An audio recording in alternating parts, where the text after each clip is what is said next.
En esta segunda parte vamos a hablar de los gráficos, ¿sí? Vamos a trabajar con los gráficos, que es la parte más importante del análisis técnico, ¿sí? Del chartismo. En este caso estamos con el gráfico configurado con candlestick, ¿sí? Que es el gráfico de velas. Y como podemos ver, la vela japonesa registra 4 precios, ¿sí? Como las barras tradicionales, ¿sí? 4 precios: la apertura, el cierre, el máximo y el mínimo. Por otro lado, una línea, ¿sí? Una línea delgada, llamada sombra o aguja, muestra el alcance que ha tenido un precio en el día, ¿sí? Ya sea en el máximo o en el mínimo, desde el máximo hasta el mínimo. Una parte más ancha de la barra, que es el cuerpo, mide la distancia entre la apertura y el cierre. Si el cierre es más alto que la apertura, el cuerpo, ¿sí? Es blanco o verde. Si el cierre es más bajo que el precio de la apertura, el cuerpo es negro o rojo. Por la zona inferior del gráfico, ¿sí? Hay otro elemento muy importante de información, que es el volumen, ¿sí? El volumen representa la suma total de operaciones del mercado. Una barra de volumen más alto significa que el volumen de ese día fue mayor, y una barra más pequeña indica un volumen menor. Por otra parte, el gráfico puede ser configurado diario, semanal, mensual, minutos, horas, etcétera, ¿sí? En función del tipo de análisis que querramos hacer, ¿sí? En función de si es una inversión a corto plazo, a largo plazo, a mediano plazo, nosotros configuraremos el gráfico en diario, semanal o mensual. Por ejemplo, si nosotros queremos realizar un análisis de tendencias de largo plazo, hay que recurrir a gráficos de barras semanales o mensuales, ¿sí? En un gráfico semanal, la barra representa la actividad total de la cotización para esa semana, o sea, para toda la semana. ¿Sí? En el gráfico mensual, lo mismo, pero durante el mes. Ahora vamos a definir el concepto de tendencia, ¿sí? El concepto de tendencia es fundamental, es esencial, es la piedra angular para el analista técnico, ¿sí? No obstante, nosotros podemos llamar a nuestro hijo, a nuestro sobrinito o a nuestro hermano más pequeño y preguntarle hacia qué dirección va la curva de precios. Con dar un simple vistazo nos va a poder decir si va hacia arriba o si va hacia abajo. Simplemente, sencillamente, esto es la tendencia.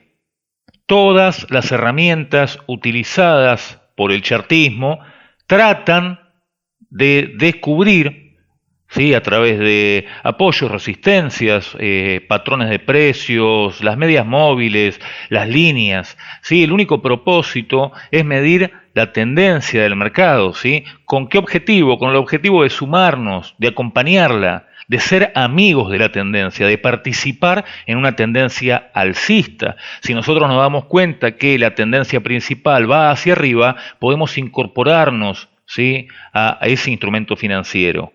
Es esencial que siempre operemos en la dirección de la tendencia.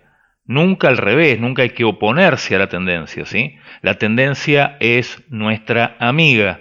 Hay que operar junto con la dirección de la tendencia.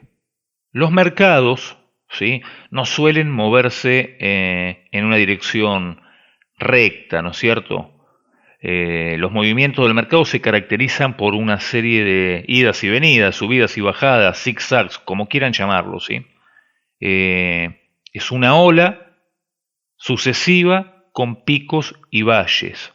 Con picos y valles o con máximos y mínimos, como ustedes prefieran.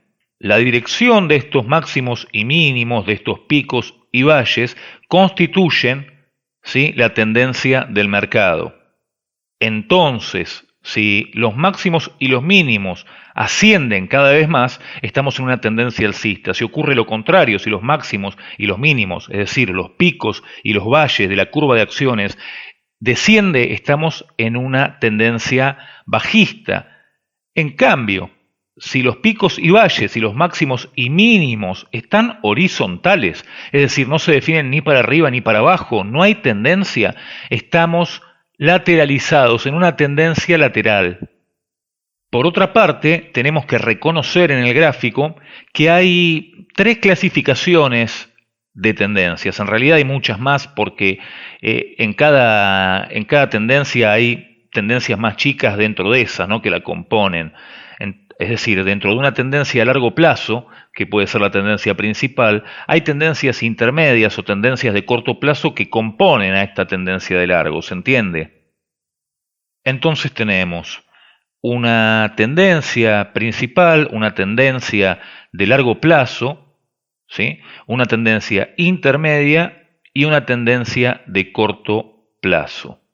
Ahora que ya más o menos vimos, ¿sí?, las tendencias, vamos a hablar un poco de apoyos y resistencias. Esto es muy importante, ¿sí? Apoyos y resistencia. Entonces tenemos que los mínimos o los valles son apoyos, ¿sí? El apoyo es un nivel o área del gráfico por debajo del mercado donde el interés por comprar es lo suficientemente fuerte como para vencer la presión por vender. Como resultado, hay una bajada que se detiene y los precios vuelven a subir, ¿sí? Los apoyos generalmente, ¿sí?, quedan determinados por un mínimo anterior, ¿sí? Por otro lado, la resistencia es todo lo contrario al apoyo, ¿sí? Representa un nivel o un área de precios por encima del mercado donde la presión por vender vence a la presión por comprar, ¿sí?, y frena el avance del precio. Entonces vuelve hacia atrás, ¿sí?, toca ese precio y vuelve hacia atrás. Esa es una línea de resistencia. Esto ocurre por lo general con un máximo anterior. Entonces, en una tendencia alcista, en una tendencia ascendente, nos vamos a encontrar con que los niveles de resistencia representan pausas en la dirección alcista, ¿sí?, que generalmente son superadas, ¿sí?, en algún momento.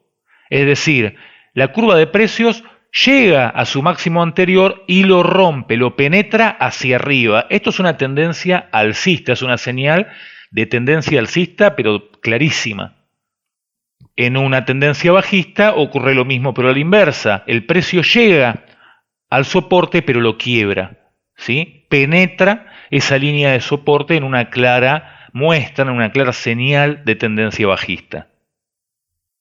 En esta imagen se puede ver claramente, ¿sí?, cómo toca en el punto 1, que es la resistencia, retrocede hacia el punto 2, que es el apoyo, vuelve a subir quebrando el máximo anterior, que es el punto 1, mostrándonos una clara tendencia alcista. Llega hasta su próxima resistencia en el punto 3, retrocede hasta el punto 4, que es el nuevo mínimo, que se convierte en apoyo y vuelve a subir quebrando el máximo anterior en 3, llegando hasta el punto 5. Esta es una tendencia alcista donde hay claras muestras, claras señales de que estamos en una tendencia ascendente.